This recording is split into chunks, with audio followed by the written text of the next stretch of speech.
So, I watched the first 2 episodes of Alien Earth last night, and I genuinely found them disappointing. And I just came away from the show wondering who Disney are actually making it for, because it certainly isn't fans of the Alien franchise.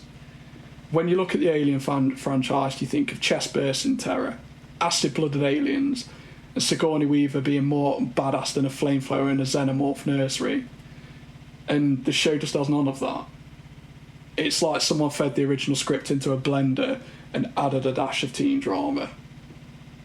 You know, it's like if you look back at the previous movies, you know, they gave us pulse rifles, power loaders, and that immortal line, "Get away from her, you bitch." And Disney are just giving us moody protagonists staring into the middle distance while CGI creatures that look like rejected Pokemon designs skitter around like they're late for a TikTok dance-off. All the tension's gone, all the horror's neutered and just replaced with cheap gore scenes, and the dialogue sounds like it was written by someone who thinks existential dread is a brand of shampoo.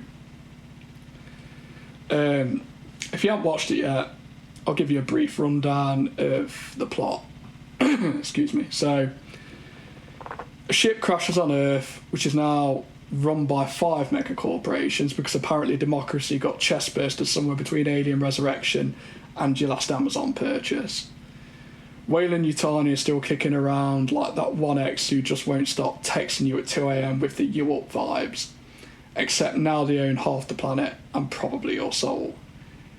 It's as if someone binge-watched Prometheus, took a shot every time the character touched something they shouldn't, and then said, let's make a show even dumber, but with more philosophical monologues and fewer survival instincts. And the characters are where it truly gets ridiculous for me. So, the main one, Wendy, she's a synthetic body with the mind of a terminally ill child. So basically she's Robo-Pippi, long-stocking with superhuman strength and the emotional depth of a Tumblr diary from 2012. It's unsettling in a way that makes you question not just the ethics of AI, but also the writer's last therapy sessions. And then there's her crew, which are the Lost Boys, Peter Pan, Disney, which are also child-minded androids who feel like they were programmed by someone who watched Hook and then said, what if Rufio had PTSD and a flamethrower?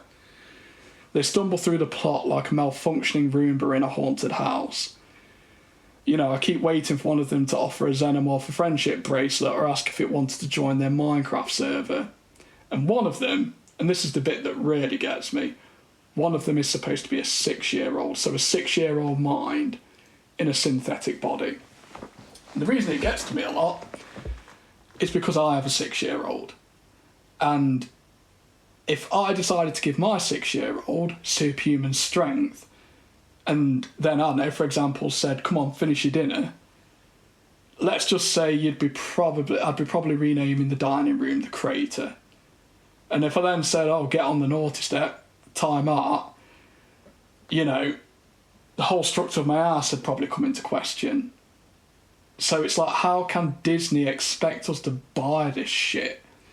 You know, it's not believable, it's not relatable. You know, I could accept the show if it had a bad plot.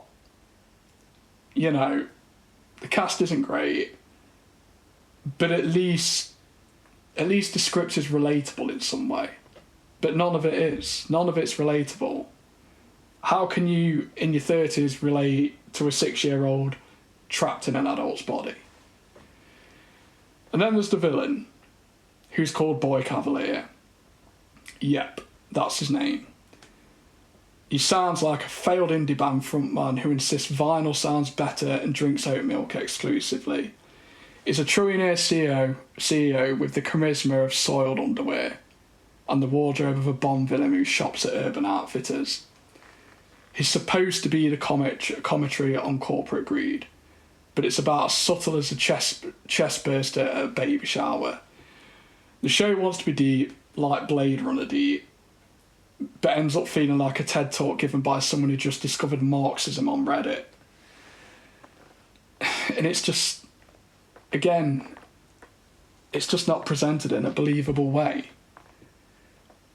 And then there's the pacing of the show. Like, imagine a snail race during a blackout. You keep waiting for the action to kick in, but instead you get long brooding scenes about the nature of humanity, which is fine if you're watching Arrival. But this is Alien. You know, I came for acid, blood and terror, not a synthetic teenager journaling about her feelings while a xenomorph politely waits off screen. It's like someone tried to merge 2001 Space Odyssey with Aliens, but forgot that one of these movies had actual suspense. So, you know, Alien Earth is a masterclass in missed opportunities. It looks great, sounds eerie, occasionally stumbles into something creepy, but it's also obsessed with being important that it forgets to be entertaining. The original Alien franchise gave us primal fear, claustrophobic horror, and Ripley being an icon. This show gives us android kids. If Alien Earth was a face hugger, it wouldn't implant terror, it'd just give you a mild headache and a craving for better TV. The show doesn't expand the universe, it shrinks it, it wraps it in cliches and serves it cold. Honestly, I'd rather be trapped in a ventilation shaft with a xenomorph than sit through another episode. You know, it's basically kids playing tag in a dystopian sandbox while the audience wonders if the xenomorphs are just waiting for better writing. It's pretty much just a total disaster in my opinion. So, you know, that's my verdict. If you think I'm wrong, tell me why in the comments. If you like the show, again, just tell me why, because I'd love to know. You know, and if you've got to the end of the video, thank you, I appreciate it. This is the first video I've made for this channel. I'll be doing more reviews. So, yeah, if you enjoyed it, like, subscribe, share, and I'll see you next time.